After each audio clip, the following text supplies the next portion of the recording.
We'll get to episode 209 in just a moment, but before we do, I'd like to ask for your support of this podcast. Go to iCantCU.com/Amazon whenever you need to make a purchase this holiday season from Amazon.com. You shop as you normally do once you get there and check out as you normally do. Doesn't cost you anything more, and I do earn a small commission. Again, that's iCantCU.com/Amazon. Thank you so much for your support. I really do appreciate it. From Studio B in Swarthmore, this is the I Can't See You podcast with David.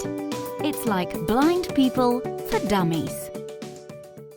Hello there, and welcome to episode 209 of I Can't See You. My name is David, at David Benj on all the socials. I really do appreciate you joining me for this episode, and as usual, I've got a few things to talk about. My goal is to try and keep it a little bit shorter because Ziggy and Liz will be back from their walk soon, and who knows what kind of chaos is going to go on above my head down here in Studio B when they come in the door. As I get started, I'm recording this on the 8th of December. And 14 years ago today, I had my first cornea transplant from a 69-year-old woman. Well, as you all know from the past few months, that cornea has been replaced by a younger one. So I now have a 61-year-old cornea, and that 69-year-old cornea that I got 14 years ago, I guess they just throw that away. I don't know what you do with that. I don't think you can recycle something like that. Whatever happens to it, I don't know once it's out of my eye. So yeah, that one was almost 25 years older than the rest of my body. Obviously, the one now is only about 4 years older than the rest of my body. So it's football season, and you could tell by my voice, it wasn't a great week for me. And I chalk it up to karma. I told you last week how I jumped out of my chair when I was watching Monday Night Football a week ago, and Najee Harris was ruled out for the second half of the Steelers game, and that enabled me to win that game. I may have won it anyway, whether he played or not, but I definitely won it because he didn't. Well, Lamar Jackson got hurt early on this week, and I ended up losing to Brian. Not only did I lose, I went from first place to fourth place. There are four of us that have identical records, and I want to say it's 9-4. But of the four top teams, I have the lowest amount of points, which is kind of funny because I have the second most points scored against me. And so it's a miracle that I even have 9 wins.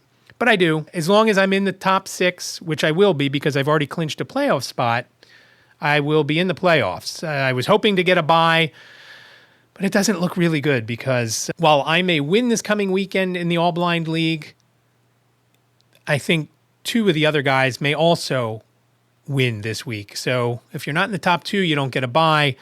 So it looks like I will be playing next week in the playoffs, which is a bummer.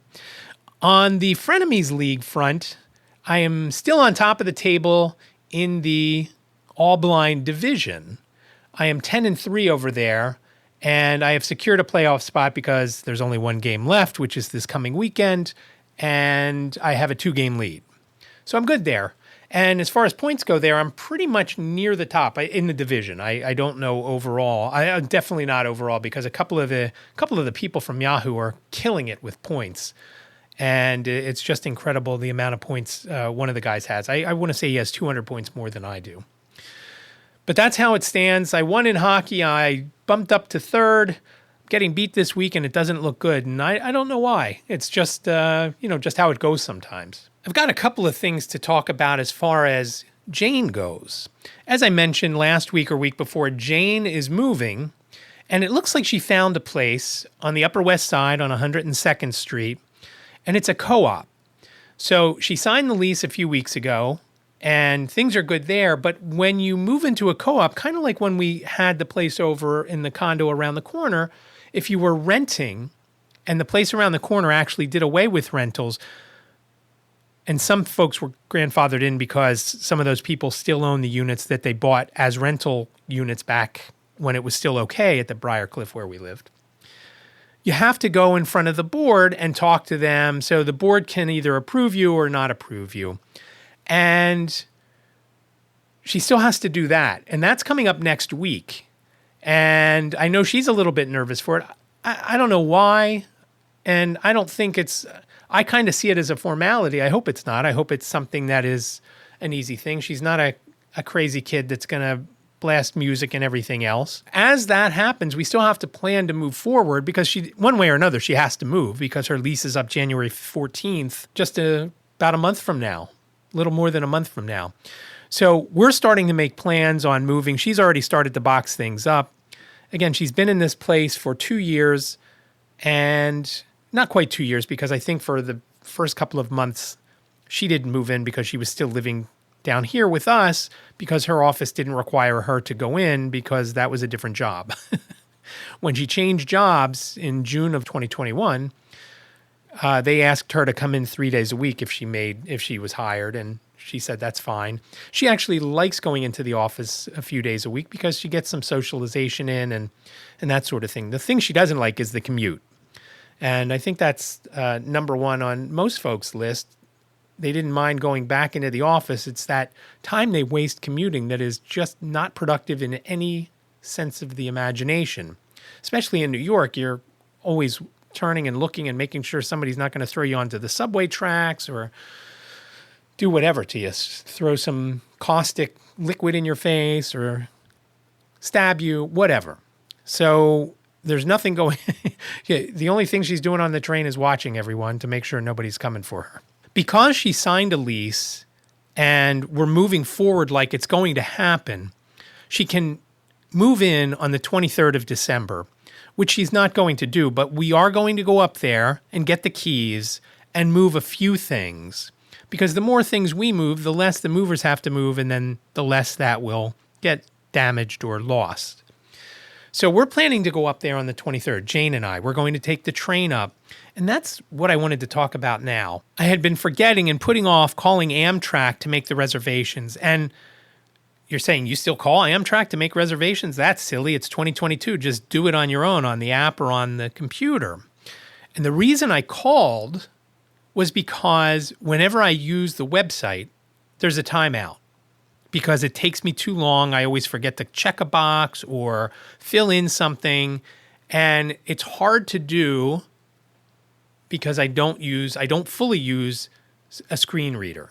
And I'm trying to use my vision, which of course is bad. And that's why I got my Windows machine so I can learn to use the screen reader. That's much easier than VoiceOver on the computer. And I'm hoping that once I have that, I'm not planning to use my eyes to use that computer. I never cared what size the screen size was, and I don't even remember. I think it's 14-inch. But it didn't matter to me. It didn't matter the resolution. As long as it had 16 gigs of memory and a decent size hard drive, solid state drive, which it has, and I want to say it's 512, I was good. And it had the numbers, the numpad on the keyboard, which it does. So I'm good. So I haven't opened it yet. I will get into it hopefully soon and put a screen reading program called NVDA on it. And I'm hoping that I can learn that fairly quickly. I'll talk about it a little bit later in this episode, but we talked to a guy who just did a presentation on NVDA to the NFB of Pennsylvania members and did a little training. And I'm hoping that will help me get started enough to figure out what I'm doing and just at least be able to surf the web and so forth. I've been approved to get JAWS, which is Job Access with Speech. I just like the name JAWS because it always, of course, makes me think of you're going to need a bigger boat. So that I will get once I get situated with the computer and get that installed. That's fairly pricey, so I asked the Bureau of Blindness and Visual Services to cover the cost of that, which they did, which I'm excited for. So hopefully they gave me the lifetime version because that runs about $1,000 and I won't have to renew it each year, and I'll get that. So we'll see. But in the meantime, back to the train. So I kept forgetting to call, and when I finally did call, I got a guy named Rico. I asked for travel from Philadelphia to New York on the 23rd of December, which is a terrible time. How many people are going to New York that day to just have a walk around the city and go to the Rockettes and see the tree at Rockefeller Center? A lot, right? Well, Jane and I aren't going to do any of those things. We're going to go get her keys, and we're going to move some stuff from her place down in the financial district to the Upper West Side, which we're a little concerned with because obviously we're not going to take that on the subway. We're going to have to get an Uber that has a decent trunk size. Every morning when I listen to 1010 Wins on the A-Lady, and you can listen, as you probably know, to all sorts of radio and stations on the A-Lady or the G-Lady. But every morning when I'm listening, as I'm in the shower trying to get the day's news, they always talk about Gridlock Alert Day.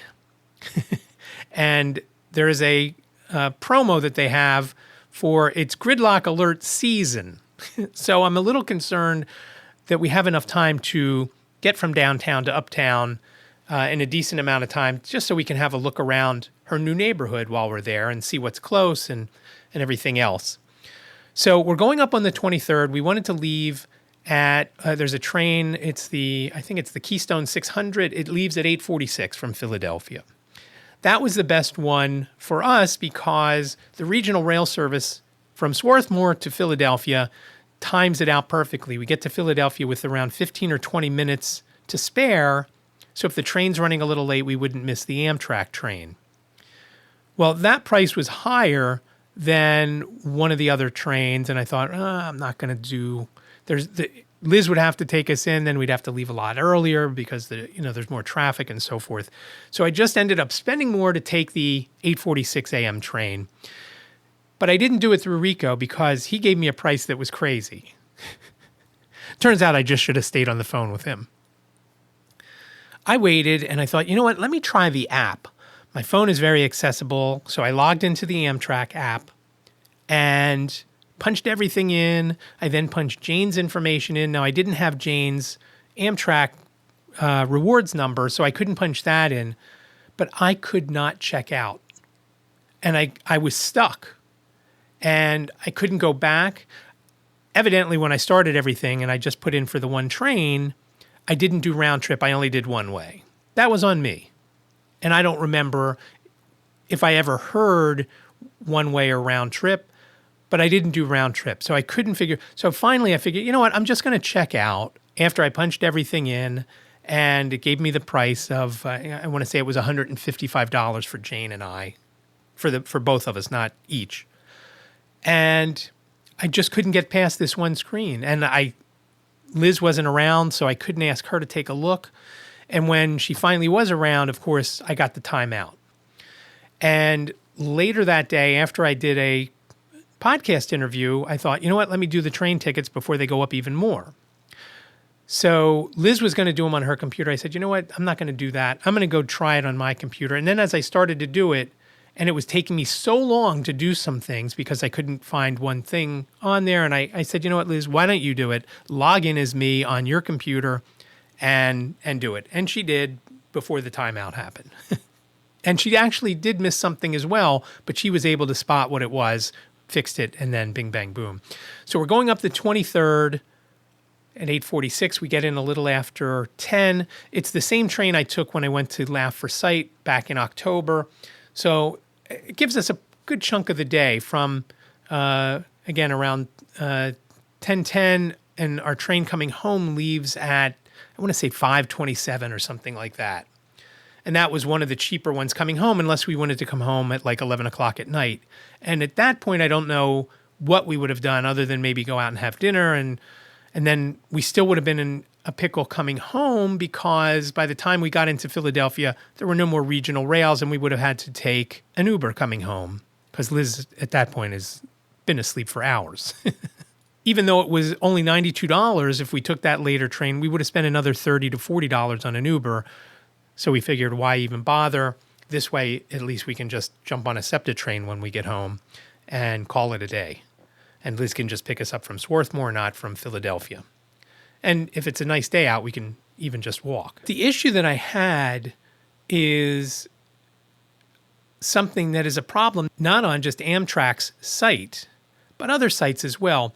And until I have to buy another ticket, and maybe when Jane comes home and she has to buy her ticket to go up, we're moving her on the 27th, but she's going up on her own on the 26th to pack up some more and get ready for the movers to come first thing that morning on the 27th. Liz and I will leave here sometime in the morning so we can get up there and help at the other end, at the new apartment end. So somebody has to go through, and maybe I missed something, but I could not figure out how to move along. There was never a button that said check out. I could pull up the shopping cart, but I couldn't do it. And again, this isn't an issue with just Amtrak. It's a lot of things. And it might have been me. Maybe I missed something. It could have been the app. Maybe there wasn't something that was programmed. Now, the thing is, if it's a button, even if it doesn't say what it is, it would have said button and I would have tried it. And I never got that either. So I'm not sure what the problem is with the Amtrak app. And again, it could be me, but I'm not sure. And until we try it again, when we need tickets, I don't want to just go buy a ticket and say, oops, we messed up and bought a ticket that we don't need. So I'll have somebody with sight take a look. And that's frustrating to me because I would much rather, and that's why I didn't book with Rico, because I wanted to see the other times that may be available for us to come home. I told him that we wanted to come home around 6, and I said it could be a little before, it could be a little after. And he said, well, we have I don't remember what time he said. It wasn't the 5:27 though. It was one, I thought he said at 6, but I don't know. I could be wrong. So I'll have to check that out because it is frustrating. And again, I'll talk more about that in a couple of minutes when I talk about White Canes Connect episode 54 that just dropped in a couple of minutes. So we're excited for Jane's move. She's a little bit nervous, like I said, because she's worried about the co-op interview. And her realtor gave her basically a checklist to go through, what to do, what not to do, dress like it's a professional interview, don't ask any questions, and don't say anything more than you have to.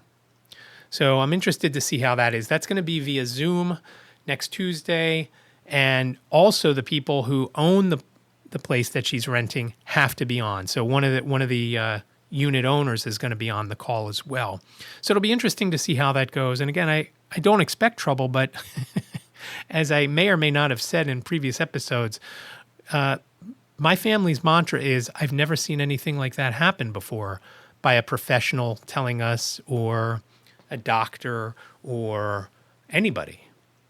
And it's happened over and over and over and over and over and over again. So we'll see what happens next Tuesday at 7:15 p.m. Eastern. Hopefully it will be a quick interview and she gets approved, and that's one thing off her list to worry about, because she does worry about everything. And while we're talking about accessibility, I've noticed an issue since I upgraded to iOS 16.1. I'd been just hanging out at version 15.6 point something for probably a few months, maybe even longer. I don't know when that version dropped, but I did not upgrade to 16.1, and everybody was talking about it. I was listening to that Real Blind Tech show, and I knew that Ed was going to upgrade. And I thought, you know what, I'm going to do it too, because there was a feature or two that I read about. I thought, oh, that sounds cool. I don't know if it's that. I don't know if it's my phone. I don't know if it's a bunch of other apps, but my phone sucks now. It just sucks. Siri doesn't work right. And Brian on that Real Blind Tech show had mentioned this. It used to be very easy to make a reminder. I'd hit the button and say, set a reminder for 2:30 p.m. Ding, ding. What do you want to be reminded of? Take your eye drops. Bing, bang, boom. And then it would say done. And now when I do it, whether I say, hey, S lady, or I press the side button and I say, set a reminder for 2:30 p.m. or set a new reminder for 2:30 p.m., I'm sorry, you have no reminder set. Duh, that's what I want to do. So I say it again. S lady, create a new reminder for 2:30 p.m. Sometimes that works. Sometimes it says, I'm sorry, you have no reminders then. Or you have no reminders then. So that part stinks. I was watching a live stream the other day, which I moderate the chat for the guy who does it. His name is Doug. Last name is Cunnington. He has a podcast that I love and have loved for years called The Doug Show. You can find it anywhere online under Doug Show, or you can go to doug.show, very easy to remember, to check out the episodes, mostly about affiliate marketing and digital marketing and things like that. He also talks a little bit of Fi in it. He also has another podcast called Mile High Fi. So you can look for that on all the podcast players. But I went on the other day, and when he usually goes on, he lives out in Colorado. So when he goes on, I'm usually making lunch when he starts. So I listen on YouTube without being able to shut my screen down, because of course when you're on YouTube and you close down, it just shuts off. And Allison from that Real Blind Tech Show once told me that if you pay, you can lock the screen and still listen, which of course would make sense for anybody that's blind, because I don't care. I don't need to look at the guy's face because I can barely see it. What do I need to see him for? And he's very good about reading the different comments when somebody makes a comment in the chat. So that's kind of cool. There are some people, though, that I watch that just pop up a comment and say, oh, you're right, so-and-so, or that would be good if that would happen, and then I have no idea what the person said. But Doug will read them out, and that makes it very easy for me. And again, one of the reasons that I watch these. But I had been cooking lunch for Ziggy and I. And when I'm done, I usually go into the living room, and I will pull it up on our cable system allows us to get into YouTube. So it's a bigger screen, and I sit in a chair near the TV. Again, not that I watch because I can't really see what's going on, and there's nothing really to look at other than him.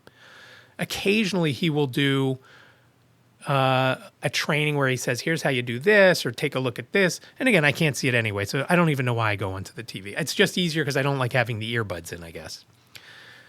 So when I do that, I usually still keep my phone open and just scan through the chat to see if people are behaving themselves or saying funny things or asking a question that I might be able to give them a link to something on Doug's sites, one of Doug's sites. He also has a site called Niche Site Project, and I believe it's nichesiteproject.com. When I sat down the other day and I tried to go over the last few posts in the chat, all I got was dunk, dunk, dunk, dunk, dunk, dunk, dunk. I couldn't access any of it. Couldn't have any of it read to me. Don't know if it was my phone. Don't know if it's the upgrade. Don't know if it's YouTube. Don't know if it's a problem between the YouTube app and 16.1 point whatever. So it's just frustrating. A lot more things are causing trouble. And again, I don't know. I have a 10R is my iPhone. And at some point over the holidays, Jane and I, if they're available, will be getting new iPhones because we're 4 years into the ones we have. And I honestly don't think that's going to help, though. I honestly don't think. And it's been so bad lately. I said to Jane yesterday when we were talking, I said, I'm going to go take a look at the Pixel phone and maybe some of the others and see how the accessibility is on there, because it's just horrible and it's so frustrating. Dictation is worse. Siri is worse. Everything about it is worse since upgrading to 16.1 point whatever. And I noticed yesterday that there is they called it a security upgrade to 16.2. So maybe I'll try that, and maybe that will fix some of the things that are wrong. Just a lot of issues with it. And I'm stunned by it. I'm just stunned by some of the problems. And it's just frustrating because you want something that you can use. And if I can't dictate, there's no way all my text messages will be okay, yes, no, maybe, sometimes. They're all going to be one-word answers because I can't hold the phone steady enough in my hands to type something out. So we'll see how that goes. I'll do the upgrade and then see how that goes to 16.2. If you have any feedback on 16.2, please reach out at the normal places or on social, at David Benj on Instagram, on Twitter, on Facebook, and on LinkedIn. And or you can call 646-926-6350. Especially if you have any tips on any of this stuff, please let us know on the voicemail, 646-926-6350. You have up to 3 minutes, and that would be great to hear from you. And again, leave your name and town. If you do leave a message, that would be cool. You can also reach out via email, iCantCUpodcast@gmail.com, and let me know how you are working with it. But like I said, it's very frustrating to me at this point. I got a text message right before I hit record for this podcast, and it was from a person named Aaron Richman. And he has a podcast called Aaron's Opinion. A while back, I did a podcast episode with him, and he was letting me know that that episode has dropped. So I will put a link to it in the show notes. And it is called Aaron's Opinion is the name of the podcast. So you can just search in the normal spots where you get podcasts. I don't know if he is in all of them, but I'm pretty sure he's in Apple and Spotify and in Google. But we talked, like I said, a few months ago, and it was it was a pretty wide-ranging discussion. One of the things that I thought was cool with Aaron, he has been to France 3 times, and he said, yeah, I've been there, and I of course, told him the Genesis story, and I know Dan is now laughing. And he said, I've never been to Paris. I said, how do you go to France and not go to Paris? At least even land there before you take off again and go to one of the other cities.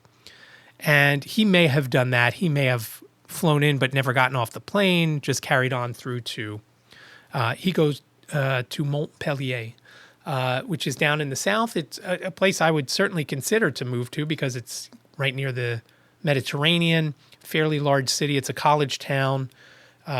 So, there'll be some concerts and things like that there for Liz and I. So hopefully some of the alt bands will go there. I haven't ever checked, but it was, it'll be good to see. I honestly don't remember most of the things that we talked about other than Montpellier and Genesis on the beach in Nice. And I'm sure there was other things. I'm sure I talked about this podcast as well, and maybe White Canes Connect too. And speaking of White Canes Connect, episode 54 just dropped, and that is with a person called Chris Westbrook. And it was great to talk to him. Sometimes we talk to people, and I could talk to them for hours because they are on the same page as you as far as Chris is a tech guy. He graduated from Juniata with an IT degree years ago. But not as many years as I would have graduated had I graduated anything.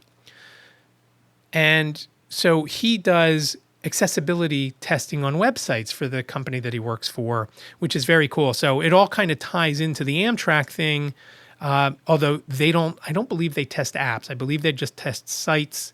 And it's something, again, that's very important that when a site doesn't work for us, and you have to get sighted assistance, it just kind of takes that independence away. And that's our biggest thing, is to be as independent as we can be. I don't want to have to go and ask Liz hey, what does this say? Like I do every day when when I take my hot sauce advent calendar and get the new bottle out. Today was garlic hot sauce, by the way, in case you were wondering. And I couldn't find it anywhere online. I actually did a search on Amazon. It's called, I think it's called 25 Days of Heat. And when I did that at Amazon, I was telling Alex the other day, one of the things that came up was a sex advent calendar. And I thought that was kind of funny. And as I was typing that in, I kind of had a feeling that might be the case. So we want to be as independent as we can be.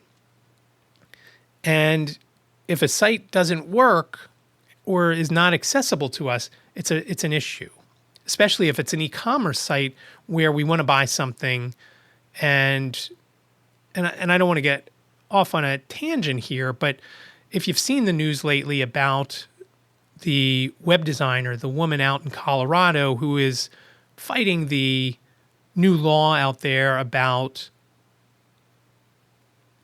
having to serve everyone.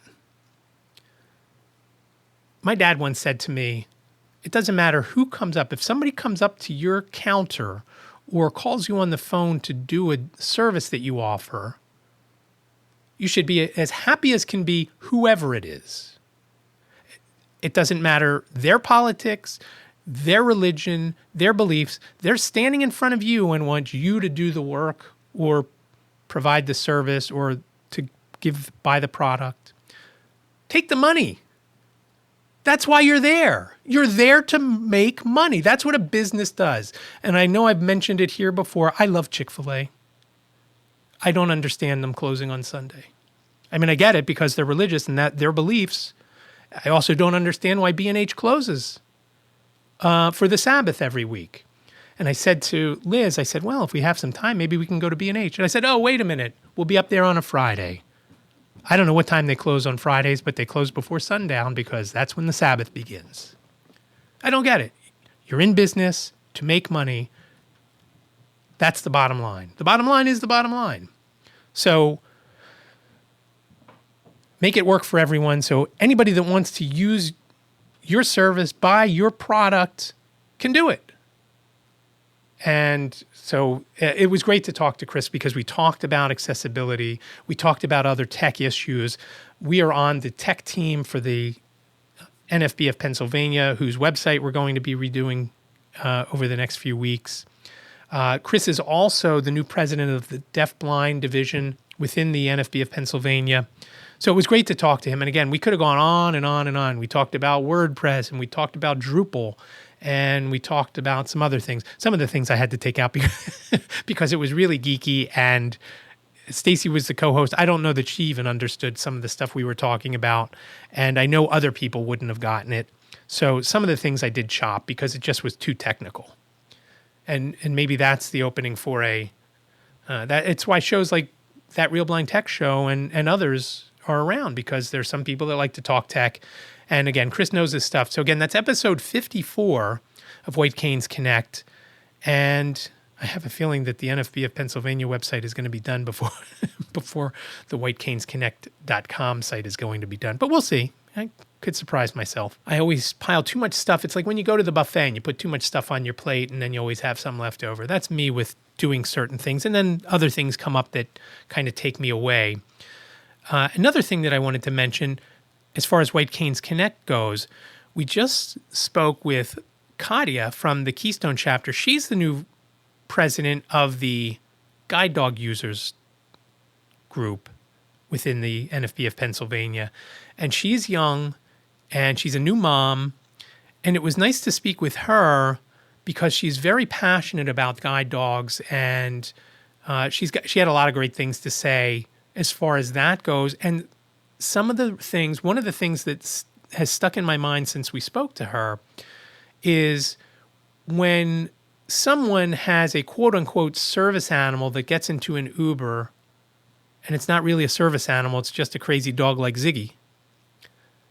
And then the next time that Uber driver gets a request for service and the person says, well, I've got a guide dog with me. No, I don't want a guide dog in my car because the last time I had a service animal in my car, they were a lunatic and they were jumping all around and they may have ripped up something or done something crazy. Like Ziggy would probably do. I mean, he wouldn't rip up anything intentionally, but he would look for food anywhere. And so that's the repercussions that happen when somebody uses a quote-unquote service animal they've just gone to Walmart, bought that harness that says service animal and called it a day. Katia had told us that she got into an Uber once and her guide dog, Ireland, who is a very nice looking dog, by the way, was with her, obviously, because she was traveling on her own. And the driver said, your dog is very well behaved. Of course she is, because she's a guide dog. They're trained to be that way. If you get a dog that's supposedly a service animal and they're not acting like Ireland, then they're either not trained right or they're not really a service animal. So it just resonated with me when she said, okay, that crazy dog doesn't affect you. It affects the person who actually has a service animal and then maybe refused service. And it is illegal to refuse service because of a service animal. But that doesn't stop it from happening. It happened to my friend Brian up in New York. Katia had told us it happened both on Lyft and Uber with her. And there's not really too much you can do other than complain to the company. And Katia told us that she actually complained to whichever service it was, I don't remember. And they said, okay, if it happens again, we'll take note of it. What do you mean if it happens again? Once is too many. So that'll be on episode 56 of White Canes Connect. Again, episode 54 is with Chris Westbrook. Episode 55 is yet to be recorded, but that's going to be recorded tomorrow and will drop next week. And then episode 56 will be the last episode of White Canes Connect for the year, and that will come out in a couple of weeks. So listen to all of them. Actually, and I have to tell you, episode 54, I think the editing was great. I don't want to pat myself on the back, but I'm gonna. Chris was great. The audio was great all the way around. And I just thought it all sounded, it was probably one of our best episodes. Again, episode 54 with Chris Westbrook, with me, and with Stacy Leap. Stacy was great. I did okay, I guess. But again, the editing is what I thought was pretty decent. And Chris was great with great answers and, again, very knowledgeable about IT issues. So it was great to talk to him, and I look forward to working with him within NFB of Pennsylvania related stuff. Finally today, I have Just Listen. And one of the things that I'm doing for the affiliate is cleaning up all of the audio from the state convention. So I was sent an email with links to the Dropbox that had all the audio from the convention in Pittsburgh a couple of weeks ago. Well, it's a month ago now. The one, where I hit my head on the corner and my DNA is probably still in that hotel. So I immediately looked for my presentation on Sunday of the convention because I wanted to hear how it sounded. And now you are also going to hear how it sounded, along with some cheers and a little bit of applause. Here is this week's Just Listen. I'd like to introduce David Goldstein to do a presentation about funding at the local level.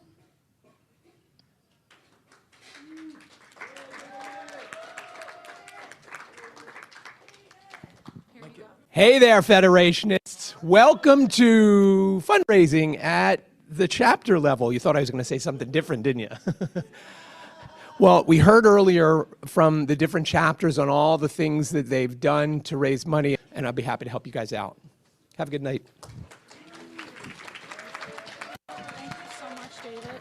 The one thing I did notice as I listened to all of my presentation, and I went on for about 6 or so minutes, 7 minutes, there were some dropouts. And I don't know if it's I was using a wireless mic, as I may have mentioned when I talked about the convention a couple of weeks ago. So I don't know if it was out of range. I don't know if it's a problem with the recording. I don't know how that all went down.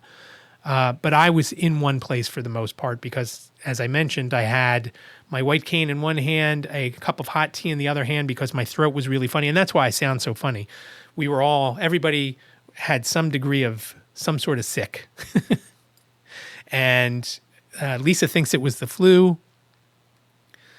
I kind of think it was RSV, if it was anything other than a cold. It wasn't COVID because none of us tested positive. So that we can rule out. But I never had a fever. I was coughing. I was congested. And I looked up earlier what some other symptoms were. And one was loss of appetite. And I did have loss of appetite during the convention and after I was home for a few days. I just wasn't interested in eating. I still did, don't get me wrong. Especially those Connie's cookies on the bus. But it was something that I did notice that I just wasn't hungry most of the time for the first few days I was back. And when I was out there, I didn't really pay attention because there was so much stuff going on.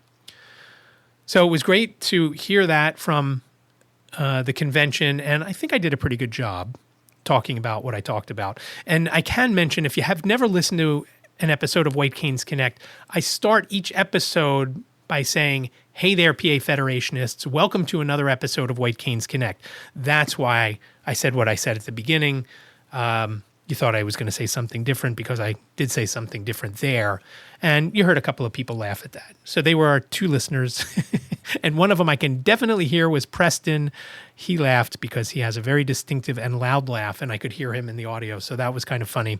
We're trying to get him to come on and do some off and on hosting on White Canes Connect because he's in the middle of the state. He's in, I think, York. And it would be great to get another perspective on an ongoing basis from a host. Right now, the hosts are me and Lisa and Stacy, and we're all from the same chapter. So we'll see how that goes. But I hope you've enjoyed this episode of iCantCU. Again, it's episode 209, which is hard to believe. Episode 209 of iCantCU. If you want the show notes, they're over at the website, iCantCU.com/209. Imagine that, how that works. iCantCU.com/209. Remember, iCantCU sounds like a whole sentence, but it's only 7 characters long. iCantCU.com/209. Please reach out, as I mentioned earlier, via phone 646-926-6350. You've got up to 3 minutes to leave your questions, comments, show ideas, tips, tricks, even a review, good or bad. I'd love to hear from you. Again, 646-926-6350. You can also reach out via email, iCantCUpodcast@gmail.com, iCantCUpodcast@gmail.com. Please get in touch. Also on socials, as I mentioned, at David Benj, Twitter, Instagram, LinkedIn, Facebook. Connect with me on any of those platforms. Thank you so much for listening. I really do appreciate it. Be well, stay safe, and I will talk to you next week. Thank you for listening to the I Can't See You podcast with David. Please rate, review, and subscribe to the podcast wherever you listen. And don't forget to share the podcast with your friends.